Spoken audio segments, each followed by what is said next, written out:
সমীর মজুমদার তখন নবপর্যায়ের সংগঠন করতেন। উনি উঠে বললেন যে এরকম রাইটার্স বিল্ডিংস ক্যান্টিন হলটা ভেঙে দেওয়া হচ্ছে, বিধানরা এটা আমাদের উপহার দিয়ে গিয়েছিলেন এবং এটাকে বলা হতো যে ডালহৌসির কংক্রিটের জঙ্গলে কর্মচারীদের জন্য ফুসফুস, এটা বিধানরা বলেছিলেন।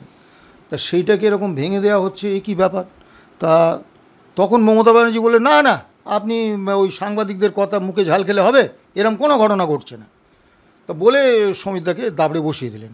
আমি তখন উঠে দাঁড়ালাম, দাঁড়িয়ে বললাম, না ম্যাডাম, সমিতদা যা বলেছে এটা সঠিক, এবং পুরো ক্যান্টিন হল ভেঙে দেওয়া হচ্ছে। সেখানে আমাদের যে সভা করার জন্য যে হল ছিল সেটাকে আইআরসিটিসিকে দিয়ে দেওয়া হচ্ছে, সেটা একটা রেলের কালো তালিকাভুক্ত সংস্থা।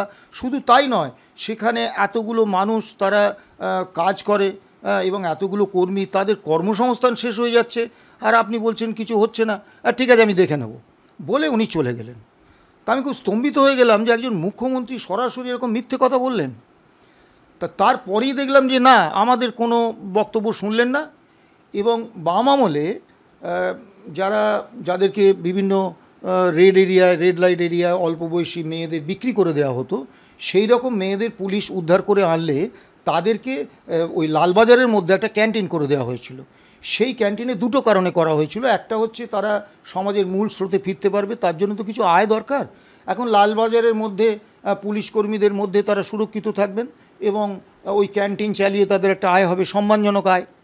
কিন্তু এসে দেখলাম ওটাকে তুলে দেওয়া হলো, যুক্তি দেওয়া হলো যে এরা এত পুরুষ কর্মীদের মধ্যে এরা নিরাপদ নয়। অদ্ভুত ব্যাপার, মহিলাদের এবং পুরুষদের এইভাবে অপমানিত করে এটা আমরা ভাবতে পারিনি।